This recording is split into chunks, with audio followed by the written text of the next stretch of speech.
ನಾನೇ ಆರಿಸಿ ಬಂದಿಲ್ಲ ಅಲ್ಲಿ ಹೋಗಿ ಲೀಡ್ ಕೊಡ್ತಾನಂತ ಹೋಗಿ ಹೇಳ್ತಾನೆ ಅಂತ. ಈ ಕಳ್ಳರಿಗೆ ಹಂಗೇನು ಹೋಗೈತಿಲ್ಲ ಬಿಜಾಪುರನಿಂದ, ಇವ್ರು ಹೋಗಿದ್ದಕ್ಕೇನು ಅಲ್ಲಿ ಉದ್ಧಾರ ಆಗೋದಿಲ್ಲ ಬಿ ಜೆ ಪಿ. ಇವ್ರು ಇಲ್ಲಿ ಮುಸ್ರಿಫ್ ಎಲೆಕ್ಷನ್ ಮಾಡಿದ್ದು ಓಪನ್ ಐತಲ್ಲ ರೀ. ಮುಸ್ರಿಫಿನ ಜೋಡ ಊಟ ಮಾಡಿದ್ದು, ಅವನ ಜೋಡ ಹೋಟೆಲ್ ಉದ್ಘಾಟನೆದಾಗ ಯಾರ್ಯಾರು ರಾಮನವಮಿ ಮಾಡೋ ಕಂಪ್ನಿ ಎಲ್ಲ ಮುಸ್ರಿಫ್ ಜೋಡನೆ ಕೂತು ತಿಂತಾರಲ್ಲ ಮಕ್ಕಳು, ನನಗೆ ಹೇಳ್ತಾರಲ್ಲ, ಇವರೆಲ್ಲರೂ ಅಲ್ಲಿ ಹೋಗಿನೂ ಚರಂತಿ ಮಠ ಸೋರ್ಸಲಕ್ಕೆ ಹೋಗಿರ್ತಾರೆ ಅವರು. ಯಾಕಂದ್ರೆ ಪಾಪ ಇನ್ನೂ ಸಿದ್ದರಾಮಯ್ಯನವ್ರದ್ದು ಉಪಕಾರ ಕೆಲವೊಂದು ಮಂದಿ ಮ್ಯಾಗ ಐತಿ ಬಿ ಜೆ ಪಿ. ಅಲ್ಲ, ಯತ್ನಾಳ್ ಅವರು ನಾಟಕ ಮಾಡ್ತಿದ್ದಾರೆ, ಮರಳಿ ಬಿ ಜೆ ಪಿಗೆ ಹೋಗ್ಬೇಕಾಗಿದೆ, ಅದಕ್ಕಿಂತಲ್ಲ ನಾಟಕ ಮಾಡಿರ್ತಾನೆ ಎಂ ಬಿ ಪಾಟೀಲ್ ಹೇಳಿದ್ರು. ನಾನು ನೋಡ್ರಿ, ನಾನು ನಾಟಕ ಮಾಡೋ ಪ್ರಶ್ನೆಯೂ ಇಲ್ಲ. ನಾನು ನಾಟಕ ಮಾಡ್ತಿದ್ರೆ ಅವಾಗೇ ಈ ಯಡಿಯೂರಪ್ಪ ಅವರ ಮಕ್ಕಳಿಗೆಲ್ಲ ಕಾಲು ಮುಗಿತಿದ್ದೆಲ್ಲ, ಅಪ್ಪಾಜಿ ಅಂದ್ಬಿಡ್ತಿದ್ದೆ. ಅಪ್ಪಾಜಿ ನೀವೇ ನಮ್ಮ ತಂದೆ ತಾಯಿ ಎತ್ತಿದ್ದೆ. ನಾ ಯಾಕೆ ಅಂದೆ? ನಾನು ಇನ್ನೂ ಅನ್ನೋದಿಲ್ಲ.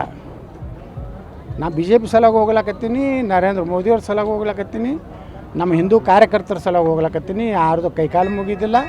ನಾ ಬಿ ಜೆ ಪಿಗೆ ಹೇಳಿ ಎಲ್ಲಿನೂ ನಿಮ್ಮ ಮುಂದೆ ಇವತ್ತು ಹನುಮಂತೇವ್ರ ಗುಡಿಯಾಗ ನಿಂತೀನಿ.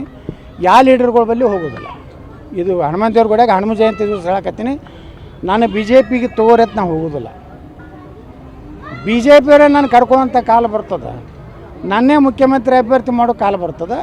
ಅದಕ್ಕೆ ಇಡೀ ಕರ್ನಾಟಕದ ಹಿಂದೂ ಕಾರ್ಯಕರ್ತರು ಸಿದ್ಧರಾಗ್ಯಾರ. 2028ಕ್ಕೆ ಕರ್ನಾಟಕದಾಗ ಹಿಂದೂ ಸರ್ಕಾರ ಬರ್ತದೆ. ಈಗೇನು ಗುಂಡಾಗಿರಿ ಇದು ಮಾಡ್ಲಕತ್ತಲ್ಲ ಕೆಲವೊಂದು ಕಡೆ, ನಮ್ಮ ಗಣಪತಿ ಮೆಕ್ಕಲ್ ಹೋಗಿ ನಮ್ಮ ಎಲ್ಲ ಸ್ಕೀಮ್ಗಳನ್ನು ಎಲ್ಲ ನಮ್ಮ ಸಿದ್ದರಾಮಯ್ಯ ಹೊರಗೆ ಕೊಟ್ಟಾರೆ. ಸಿದ್ದರಾಮಯ್ಯನು ಏನಾರು ಹಿಂದೂ ಪರವಾಗಿ ಸ್ಕೀಮ್ ಕೊಟ್ಟಿದ್ರೆ ನಾನು ನ್ಯೂಟ್ರಲ್ ಉಳಿತಿದ್ದೆ. ಅವರು ನೀವು ನೋಡಿಬಿಡ್ರಿ ಮೊನ್ನೆ ಬಜೆಟ್, ಹಿಂದೂಗಳು ಇರಬೇಕೋ ಬೇಡ, ಮುಸ್ಲಿಂ ಹೆಣ್ಮಕ್ಳಿಗೆ ಆತ್ಮರಕ್ಷಣೆಗಾಗಿ ಶಿಕ್ಷಣ ಕೊಡ್ತಾರೆ. ಅಂದ್ರೆ ಯಾರನ್ನ ಹೊಡೆಸ್ಬೇಕತ್ತಾರೆ ಇವ್ರು? ಆತ್ಮರಕ್ಷಣೆ ಅಂದ್ರೆ ಏನು ಹಿಂದೂ ಹೆಣ್ಮಕ್ಳೇನು ಯಾರ ಜೋಡ್ರೆ ಏನಾರು ಹೊಡಿದು ಬಡಿದು ಗುಂಡಾಗಿರಿ ಮಾಡ್ತಾರೆ ಹಿಂದೂ ಹೆಣ್ಮಕ್ಳು? ಮುಸ್ಲಿಂ ಹೆಣ್ಮಕ್ಳನ್ನ ಅಲ್ಲಿ ಟ್ರೈನಿಂಗ್ ಕೊಡೋದು ಅಂತ ದುರ್ದೈವ. ಮುಸ್ಲಿಂ ಹುಡುಗರು ಹೆಚ್ಚಿನ ವಿದ್ಯಾಭ್ಯಾಸಕ್ಕೆ ಹೋದ್ರೆ 30 ಲಕ್ಷ ರೂಪಾಯಿ ಕೊಡ್ತಾರೆ. 100 ಪಬ್ಲಿಕ್ CBSE ಸ್ಕೂಲ್ ಮಾಡ್ತಾರೆ. CBSE ಸ್ಕೂಲ್ ಪಬ್ಲಿಕ್ ಎಲ್ಲ ಹಾಸ್ಟೆಲ್ಗಳು ಎಲ್ಲ ಸಮಾಜದವ್ರು ಕೂಡಿರೋಂಥದ್ದು ಮಾಡಬೇಕು. ಈ ಉರ್ದು ಶಾಲೆಗಳನ್ನು ನಿರ್ಮಾಣ ಮಾಡೋದು, ಕನ್ನಡದಲ್ಲಿ ಹೋಗ್ಬೇಕು. ಅದಕ್ಕೆ ಇಂಥ ಮುಸ್ಲಿಮ್ ಒಂದು ಬಜೆಟ್ ಕೊಟ್ಟಿದ್ದರಿಂದ ಯಾವ ಕಾಲಕ್ಕೂ ಕಾಂಗ್ರೆಸ್ ಮಾಡೋ ಪ್ರಶ್ನೆ ಇಲ್ಲ.